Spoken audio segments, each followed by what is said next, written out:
যুদ্ধবিরতি লঙ্ঘন করে গোলাগুলি চালানো জঙ্গি হামলা এই ছিল জম্মু কাশ্মীরের রোজকার দৃশ্য।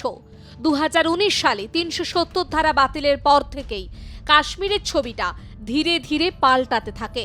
সাধারণ মানুষকে ভুল বুঝিয়ে সন্ত্রাসবাদে আনার দিন ধীরে ধীরে শেষ হচ্ছিল। পর্যটন শিল্পের সঙ্গে যুক্ত হতে থাকেন মানুষজন। এর ফলে একদিকে যেমন কাশ্মীরের অর্থনীতি চাঙ্গা হতে থাকে, তেমনি অভাব অনটন সরিয়ে আয় করে সচ্ছলভাবে বাঁচতে শুরু করেন কাশ্মীরের বাসিন্দারা। এরই মধ্যে পেহেলগামের বৈশরণ ভ্যালিতে বেছে বেছে হিন্দু নিধনের ঘটনার পর সবটা যেন থমকে গিয়েছে। এই পরিস্থিতিতে দেশ জুড়ে যে দাবি উঠছে তা হলো বদলা চাই। पहलगांव में निर्दोष लोगों की हत्या बहुत ही निंदनीय कृत्य है। इसकी जितनी भी निंदा किया जाए उतना वो कम है। पूरा देश ही नहीं, पूरा विश्व समुदाय इस घटना के प्रति अपनी नाराजगी व्यक्त कर चुका है।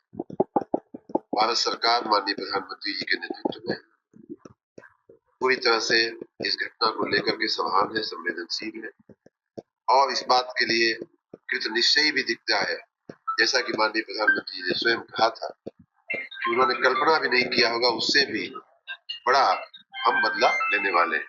तो आप लोग थोड़ा धैर्य रखें। और पाकिस्तान जो खाने के लिए हाथ में कटोरा लेके घूम रहा है, वो हमें धमकी दे रहा है, उसकी चिंता न कीजिए। निश्चित तौर से देश के दुश्मनों से ब्याज के साथ हिसाब चुकता करने के लिए देश की सेनाएं तैयार हैं।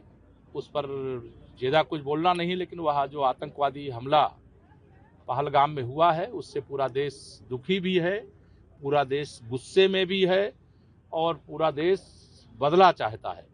और माननीय प्रधानमंत्री श्री नरेंद्र मोदी जी ने लगातार इस बात को दोहराया भी है कि जिन लोगों ने भी निहत्थे पर्यटकों पर, जिनसे कोई लेना देना नहीं, उनके पास अगर बूता था, उनकी माँ ने उनको दूध पिलाया था, तो हमारे सेना के जवानों से लड़ते, हमारे सुरक्षा बल के जवानों से लड़ते। निहत्थे लोगों पर गोली चलाना तो बहुत सरल काम है, लेकिन वो आतंकी कायर थे, वह आतंकी मानवता के दुश्मन थे। वह आतंकियों का जो मंसूबा था वह ध्वस्त हो जाएगा। मुझे ये भी पता है जो जिक्र आपने अभी किया पहलगांव का, यदि आज भी आप सबको, हम सबको मौका मिल जाए तो हर व्यक्ति यहाँ बैठा हुआ इतना जिगरा रखता है कि सरहद पे जाके गोली चलाने की ताकत उसमें है। आज भी मोदी जी आवाज दे दें, आज भी मोदी जी आवाज दे दें तो पूरी पंजाबी महासभा सरहद पे खड़ी मिलेगी, ये मैं बता सकती हूँ। पर आप चिंता नहीं कीजिए, छड़ांगे नहीं उन्होंने, छड़ना नहीं है बिल्कुल भी। जो उन्होंने तकलीफ भारत के लोगों को दी है, जो हमारे बेकसूर निहत्थे सैलानियों के साथ उन्होंने किया है, उस एक एक तकलीफ का, उस एक एक चीख का, उस एक एक खून की बूंद का पूरा हिसाब लिया जाएगा। দেশবাসীর পাশাপাশি শাসক বিরোধী রাজনৈতিক দলগুলিতে এখন একটাই সুর, বদলা চাই। পেহেলগাঁওতে নিহতদের স্মরণে প্রদীপ জ্বালানোর কর্মসূচিতে গিয়ে কাঁথিতে বিরোধী দলনেতা শুভেন্দু অধিকারী বলেন, আমাদের সকলের নরেন্দ্র মোদীর উপরে বিশ্বাস আছে। পুলওয়ামা কাণ্ডের পরে যেভাবে পাকিস্তানের ভেতরে ঢুকে সার্জিক্যাল স্ট্রাইক হয়েছিল, এইবারেও তা হওয়া চাই। শুধু কলমা পড়ার কথা বলেনি, শরীরের বস্ত্র সরিয়ে তার গোপনাঙ্গ দেখে চিহ্নিত করে বাড়ির বাচ্চা এবং মহিলাদের সামনে খুন করেছে। এর বদলা দেশের সরকারকে নিতেই হবে।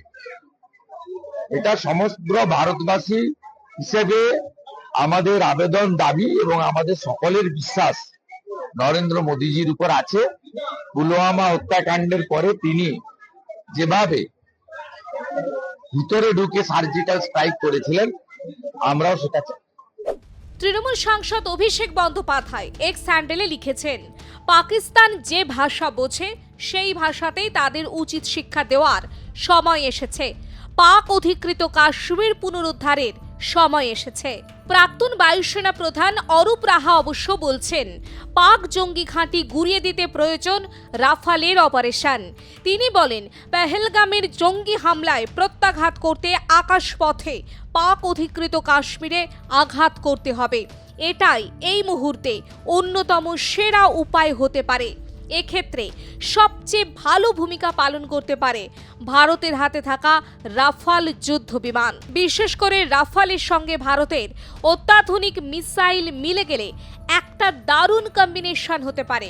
এই ডেডলি কম্বিনেশন বিপক্ষকে সহজেই মাত করে দিতে পারে। মার্কিন যুক্তরাষ্ট্রের থেকে এয়ার টু এয়ার মিসাইল নিয়েছিল পাকিস্তান, তাই পাকিস্তানকে জবাব দিতে ভারতের প্রয়োজন রাফাল। প্রাক্তন বায়ুসেনা প্রধান অরূপ রাহা বলছেন, বালাকোটের এয়ার স্ট্রাইকের সময়ে ভারতকে অনেক বেশি ডিফেন্সিভ হতে হয়েছিল। এইবার পাকিস্তানের বিরুদ্ধে এয়ার স্ট্রাইকে যদি রাফাল যুদ্ধ বিমান ব্যবহার করা হয়, তাহলে ডিফেন্সিভ পজিশনিং এর সমস্যা হবে না। বালাকোটে এয়ার স্ট্রাইকের পর পাকিস্তানে ভেঙে পড়েছিল উইং কমান্ডার অভিনন্দন বর্তমানের যুদ্ধ বিমান। প্যারাশুটে করে পাকিস্তানে নামলে অভিনন্দনকে আটক করে পাক সেনাবাহিনী। ওই সময় MiG-21 উড়াচ্ছিলেন অভিনন্দন বর্তমান, যা পাক মিসাইলের আক্রমণের মুখে ভেঙে পড়ে। ওই সময় যদি ভারতের হাতে রাফাল এবং অত্যাধুনিক মিসাইলের কম্বিনেশন থাকতো, তাহলে বোধহয় পাক সেনার হাতে ধরা দিতে হতো না অভিনন্দন বর্তমানকে। প্রাক্তন বায়ুসেনা প্রধান অরূপ রাহা বলেন, পাকিস্তান শুধরবে না, এটা নিশ্চিত। এদের মানসিকতার পরিবর্তন করা সম্ভব নয়, তাই এদের উচিত শিক্ষা দেওয়া প্রয়োজন। আগের বারের মতো এবারেও লাইন অফ কন্ট্রোল বা নিয়ন্ত্রণ রেখা পেরিয়ে পাক অধিকৃত কাশ্মীরে জঙ্গি ঘাঁটিগুলিতে কোথায় কোথায় সম্ভাব্য আঘাত হানা হবে, তা আগে থেকে ঠিক করে এগোতে হবে। যুদ্ধ হলে মহাভারতের মতোই যুদ্ধ হবে, জানাচ্ছেন প্রাক্তন বায়ুসেনা প্রধান অরূপ রাহা। ইতিমধ্যে পাকিস্তানকে মাটিতে মেশানোর হুঙ্কার দিয়ে রেখেছেন প্রধানমন্ত্রী নরেন্দ্র মোদী। 22 अप्रैल को जम्मू कश्मीर के पहलगाम में आतंकियों ने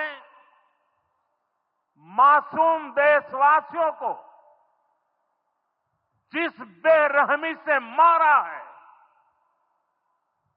उससे पूरा देश व्यथित है। कोटि कोटि देशवासी दुखी हैं। सभी पीड़ित परिवारों के इस दुख में पूरा देश उनके साथ खड़ा है। जिन परिवारजनों का अभी इलाज चल रहा है, वे जल्द स्वस्थ हो, इसके लिए भी सरकार हर प्रयास कर रही है। साथियों, इस आतंकी हमले में किसी ने अपना बेटा खोया, किसी ने अपना भाई खोया, किसी ने अपना जीवन साथी खोया है। उनमें से कोई बांग्ला बोलता था, कोई कन्नड़ा बोलता था, कोई मराठी था, कोई ओडिया था, कोई गुजराती था, कोई यहां बिहार का लाल था।